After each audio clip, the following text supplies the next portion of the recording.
Hello guys, bersama saya lagi dalam Alright Nopot Channel. Gempak sahabat-sahabat semua. Apabila pemimpin bersatu mengecam pemimpin PAS yang hipokrit, apa sudah berlaku dengan dua parti dalam Perikatan Nasional ini?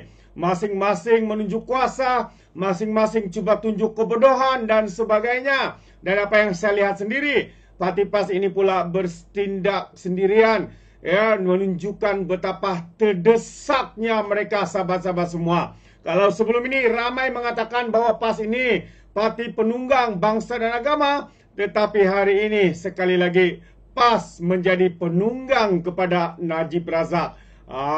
Jadi ini yang menarik untuk saya kongsikan. Kenapa pemimpin bersatu mengecam pemimpin PAS yang hipokrit ini? Mari kita lihat kenyataan media ini. Dan perkara yang kedua, isu ini berkaitan dengan Najib Razak. Jadi apa sebenarnya ya perbezaan kes Najib dan juga Datuk Seri Anwar Ibrahim sehingga Anwar ya mendapat pengampunan, dan sekarang ini ya kes Najib mendapat pengampunan ini hangat diperkatakan sehingga kan pemimpin-pemimpin daripada PAS menunggang mereka lah kononnya pejuang kepada Najib Razak dan sebagainya. Ini sangat lawak, sahabat-sahabat semua. Jadi izinkan saya untuk membawakan kenyataan media ini. Yang pertamanya, apabila bersatu, pemimpin bersatu kecewa dan mereka mengkritik dan mengecam PAS adakan perhimpunan untuk Najib Razak. Jadi kita boleh nampak betapa terdesaknya parti PAS hari ini. Mereka akan tunggang apa sahaja demi untuk menarik sokongan. Sekarang ini cuba pula menarik sokongan ya daripada pemimpin-pemimpin ataupun akar umbi Parti UMNO Barisan Nasional. Jadi sahabat semua, mari kita lihat kenyataan media ini. Seruan terbuka PAS kepada ahlinya untuk berhimpun ya bersolidariti dengan Datuk Seri Najib Razak telah menimbulkan perselisihan dengan bersatu rakan sekutu mereka dalam Perikatan Nasional. Bersatu mengkritik perhimpunan diketuai PAS itu menyifatkan ia sebagai mengecewakan. Setiausaha Bersatu Wilayah Persekutuan Mahathir Rais berkata, pemimpin mereka sudah menghabiskan masa bertahun-tahun untuk berkempen menentang rasuah dan menarik sokongan rakyat berdasarkan perjuangan itu. Tetapi kini, katanya pemimpin yang pernah menggelar pentadbiran Najib sebagai kleptokrasi dan korup kini meminta kelonggaran dan menganggap bekas Perdana Menteri itu sebagai mangsa ketidakadilan. Ini berbau oportunis ya politik, katanya mendedahkan kesanggupan untuk mengorbankan prinsip demi kepentingan politik. Itu antara kenyataan daripada pemimpin PAS ini bersatu ini.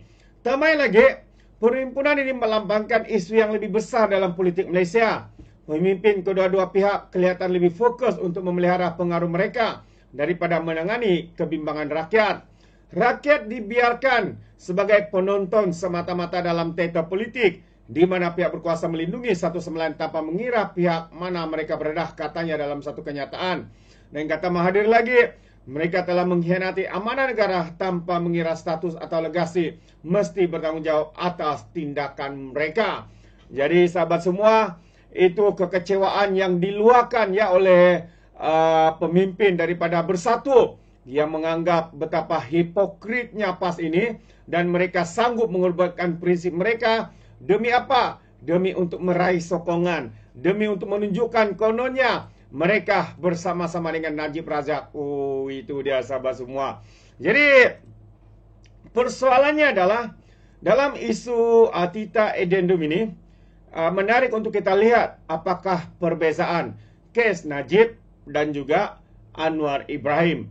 Jadi sahabat semua, ini yang menarik untuk saya kongsikan pandangan daripada Liana Marzuki berkaitan dengan perkara ini. Jadi sekali lagi tanpa membuang masa, ayo kita lihat ya kenyataan media yang menarik ini. Jadi 23 Ogos 2022, Najib Razak dijatuhkan hukuman penjara keseluruhannya 72 tahun atau 12 tahun untuk kes untuk satu kes salahguna kuasa dan 10 tahun setiap satu untuk 6 kes pecah amanah dan gubal wang haram. Ya, ketika Najib dijatuhkan hukuman ini adalah pada ketika kerajaan PAS dan Bersatu Perikatan Nasional. Dari penjara 72 tahun Mahkamah bagi semua hukuman berjalan serentak, maka jadilah 12 tahun bersatu beserta dengan 210 juta denda. Dan 2 minggu lepas, pada 9 September, Najib terus masukkan rayuan pengampunan diraja, minta pengampunan penuh supaya dia tak lagi masuk penjara. Jadi Februari 2024, Majlis Pengampunan buat keputusan bagi diskaun separuh jumlah hukuman, maka jadilah 6 tahun dan 50 juta ringgit denda.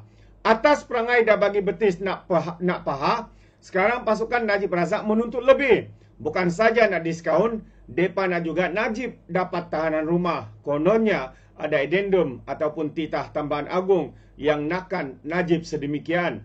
Jadi ini pandangan saya, kata Liana. Ya, addendum di Mahkamah Tinggi dan dah putuskan hearsay atau cakap dengar atau kabar angin. Dokumennya kita tak tahu ada kata ada, kata Liana lagi. Dan beliau katanya lagi, hanya pemimpin UMNO yang kata ada. Istana pula mendiamkan saja. Bila mahkamah tak boleh sahkan kewujudannya, macam mana mahkamah nak putuskan lembaga pengampunan itu salah pula pada 6 Januari ini. Mereka rayu ke Mahkamah Rayuan. Saya percaya nanti keputusan yang tetap sama. Walaupun ada wujud addendum itu, Titah Agung dan Najib Razak dapat tahanan rumah. Undang-undang celah mana mereka nak guna? Tiada undang-undang yang membolehkan tahanan rumah untuk kesalahan jenayah barat. Adakah kita kena pindah undang-undang semata-mata untuk dia? Soalnya, tiada negara di dunia ini yang benarkan hukuman tahanan rumah bagi kesalahan rasuah dan salah guna kuasa. Di China lagi pula tiada penjara, terus ditembak mati sahaja. Jadi, apakah beza kes Najib Razak ini dan juga Anwar Ibrahim? Anwar dah jalani hukuman penjara 4 tahun. Dari 5 tahun dia kena jatuh hukuman. Berbaki 1 tahun saja. Ini sama dengan kebanyakan pesalah lain. Lepas jalani separuh hukuman, mereka boleh minta ampun. Najib ini nak layanan terlalu istimewa. Tak sampai pun 2 tahun dalam penjara, dah dapat ampun separuh hukuman. Tak sampai 3 tahun tuntut lagi nak duduk rumah pula. Dah kena pula buat undang-undang baru untuk tolong dia. Saya bukan benci Najib Razak, kata Liana. Tapi pada saya, kepentingan negara itu melebihi kepentingan mana-mana bekas Perdana Menteri. Jadi untuk Malaysia dipercayai kembali, beliau harus jalani hukuman sekurang-kurangnya separuh jalan. Janganlah mendesak mendapat layanan istimewa. Bila mana kes ini diiktiraf di luar negara sebagai kes kleptokrasi terteruk dalam sejarah dunia. Dapat diskaun hari itu pun kira dah ditertawakan. No one is above the law. Janganlah dibezakan undang-undang, orang jalanan berbanding untuk golongan kayangan. Jadi pemimpin itu perlulah berkorban. 4 tahun lagi bukannya lama. Mandela dipenjara 27 tahun lamanya. Namun bukan atas jenayah salah guna. Dia dapat 6 tahun ini sebenarnya dah bertua juga, kata Liana Marzuki. Jadi satu pencerahan yang singkat tetapi penuh makna, sahabat-sahabat semua. Ya, ini yang membezakan. Ya, Datuk Seri Anwar Ibrahim telah dipenjarakan ya selama 4 tahun, 5 tahun dikenakan dan telah dipenjara mengalami pemenjaraan selama 4 tahun, lebih daripada separuh. Kerana itu beliau layak ya untuk memohon pengampunan. Najib Razak ini hanya dipenjarakan 2 tahun, belum pun mencapai separuh daripada jumlah pemenjaraan tersebut. Dan bezanya juga, Datuk Seri Anwar ini menjadi mangsa politik. Individu yang tidak suka dengan beliau kerana mencabar. Kita tahu siapakah individu itu. Dan ketika itulah apabila Datuk Seri Anwar Ibrahim tetap dengan pendirian dia untuk melawan korupsi, beliau diperlakukan ya, dihina, dipenjara, dituduh dengan pelbagai kejian dan sahabat semua. Akhirnya walaupun sebenarnya kes Datuk Seri ini tidak memberikan ataupun cukup bukti, tetapi beliau tetap dijatuhkan hukuman. Ini yang agak-agak mengejutkan kita semua. Jadi itu dia dua perkara yang menarik ya. Pertamanya pemimpin bersatu mengecam pemimpin PAS yang hipokrit ya, hanya kerana mereka mau bersolidariti untuk Najib Razak.